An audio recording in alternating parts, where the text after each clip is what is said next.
Good morning student, welcome in the class. This is the first chapter of the civics class 9th and the name of the chapter is why is democracy and why democracy.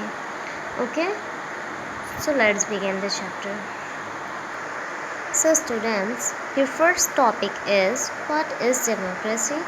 The democracy means in Hindi लोकतंत्र. Okay, आप जानते हो कि democracy को इन हिंदी हम लोकतंत्र कहते हैं, जिसका बेसिकली मतलब होता है जनता का शासन means rule of people.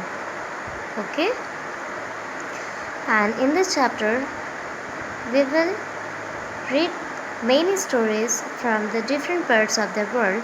Through this story, we discuss various government and its government. We call some of this democracy and some are non-democracy. Can you recall for each of the countries someone about the government that would describe as democracies? And the first example of Chile before after Pinochet's rule. यहाँ पे क्या होता था चाइल में? यहाँ पे पहले पिनोचेट का रूल हुआ करता था, बट उसने क्या किया था, मिलिट्री विद्रोह कर दिया था, है ना. मिलिट्री विद्रोह करने के बाद खुद को वहाँ का राष्ट्रपति बना लिया था, प्रेसिडेंट बना लिया था. तो अब क्या आप इसे डेमोक्रेसी कहोगे? No, never. बिकॉज इन्होंने क्या किया था, पिनोचेट ने क्या किया था, मिलिट्री विद्रोह करके खुद को वहाँ का प्रेसिडेंट बना लिया था. तो इसलिए हम इसे क्या कह सकते हैं, डेमोक्रेसी नहीं कह सकते हैं. नेक्स्ट ऑप्शन है पोलैंड. पोलैंड में क्या हुआ था, वहाँ पे कम्युनिस्ट पार्टी हुआ करती थी, ठीक है. तो यहाँ पे कम्युनिस्ट पार्टी ही जो है वही सब कुछ रूल करती है, वही अपने अकॉर्डिंग ही सब कुछ जितना भी सिस्टम होता है सब ये इन्हीं के अंडर में ही होता है. यहाँ के पार्टी लीडर्स जो होते हैं यही सब कुछ देख रेख करते हैं, कोई गवर्नमेंट कुछ नहीं करती. तो क्या हम इसे डेमोक्रेसी कहेंगे? नहीं. नेक्स्ट ऑप्शन है यहाँ पे घना का. यहाँ पे नकमार के गवर्नमेंट के ही अकॉर्डिंग सब कुछ यहाँ पे चलता है. यहाँ भी इन्होंने ही खुद को अपना गवर्नमेंट बना लिया था, मतलब लीडर बना लिया था, खुद को राजा बना लिया था. तो क्या हम इन सभी को हम लोग डेमोक्रेटिक कह सकते? नहीं. आई होप आपने इन सभी एग्जाम्पल से समझ लिया होगा कि किस कंट्री को हम लोग डेमोक्रेसी कह सकते हैं, किसे डेमोक्रेसी नहीं कहेंगे, यानी नॉन डेमोक्रेटिक किसे कहते हैं और किसे डेमोक्रेटिक कहते हैं. एक्चुअली जो कंट्री, ठीक है, जो भी कंट्री जहाँ पे उनका गवर्नमेंट हो, चाहे कोई भी प्रेसिडेंट हो, जनता चुनती है, उस कंट्री को तो हम लोग डेमोक्रेसी कहते हैं. बट जहाँ पे जो लोग खुद को अपना पावर के अकॉर्डिंग टू पावर बेस के अकॉर्डिंग जो है अपने आप को वहाँ का प्रेसिडेंट या अपने आप को वहाँ का गवर्नमेंट बना लेते हैं, उसे हम लोग नॉन डेमोक्रेटिक कंट्री कहते हैं. मैं एक और एग्जांपल दे रही हूँ, आप पाकिस्तान को ले लीजिए. 1993 में 1999 में, ठीक है, वहाँ पे उससे पहले क्या होता था, गवर्नमेंट होता था.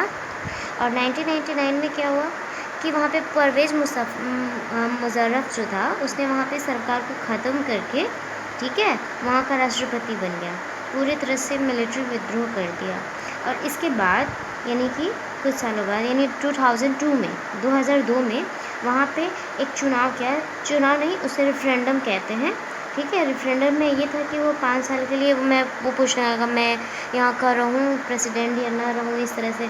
और रेफरेंडम के साथ वो 5 साल के लिए जीत गया, वहाँ का खुद को प्रेसिडेंट बना लिया, ठीक है. और यहाँ पे देखो पूरी तरह से वो मिलिट्री लीडर तो बन गया, लेकिन जो गवर्नमेंट थी पाकिस्तान की जो जितनी भी गवर्नमेंट के जो भी काम होते थे, अब ये क्या हो गया कि पूरी तरह से मिलिट्री के अंडर में हो गए. सारे गवर्नमेंट ऑफिसर्स में क्या किया, परवेज़ मुशर्रफ ने अपने सारे लोगों को रख दिया और बोला कि सारा काम जो है यानी जो भी काम देखना है, ठीक है, वो सब कुछ मिलिट्री ही अब देखेगी, ठीक. तो अब क्या हम पाकिस्तान को हम लोग क्या कह सकते हैं, डेमोक्रेटिक कंट्री कह सकते? नहीं. क्यों? क्योंकि वहाँ पे आज भी क्या है, मिलिट्री डिक्टेशन, मतलब मिलिट्री रूल चल रहा है, इसलिए हम उसे डेमोक्रेसी नहीं कह सकते. एक और एग्जांपल है चाइना के ले लीजिए. चाइना में वहाँ पे ऐसा नहीं है कि वहाँ पे चुनाव नहीं होता है, चुनाव मतलब नहीं होता है, नहीं अच्छे से होता है, टाइम टू टाइम नहीं होता है, वहाँ भी होता है चुनाव, ठीक है. बट वहाँ पे क्या है ना, कम्युनिस्ट पार्टी है, जिसमें अगर किसी भी गवर्नमेंट के अगेंस्ट खड़ा होना है तो आप डायरेक्टली नहीं खड़ा हो सकते, वहाँ पे आपको कम्युनिस्ट पार्टी से परमिशन लेना पड़ता है, ठीक है। और इसके बाद भी अगर आप जीत भी गए तो वहाँ पे कुछ ज़्यादा चेंजिंग नहीं होती है, सिर्फ उनके मेंबर्स में बदलाव हो जाता है, बट वो मेंबर्स फिर भी कम्युनिस्ट पार्टी के ही साथ मिलकर ही वहाँ पे काम करते हैं। तो ये तो बात हो गया हमारा डेमोक्रेटिक और नॉन डेमोक्रेटिक किसे कहते हैं, ये आपको समझाने के लिए मैंने एग्जांपल बताया था। अब हम आपको डिफ़ाइन करेंगे कि डेफिनेशन क्या होता है। Okay, so here you can see the simple definition of democracy, ठीक है। तो what is democracy? Democracy is the form of government in which the rulers are elected by people. Easy example, okay, एकदम simple definition है ये, आप इसको ध्यान से रखिएगा, वन वर्ड क्वेश्चन में भी आ सकता है। डेमोक्रेसी वो गवर्नमेंट का वो तरीका है जिसमें रूलर जो हैं वो पीपल के ही द्वारा इलेक्ट किए जाते हैं।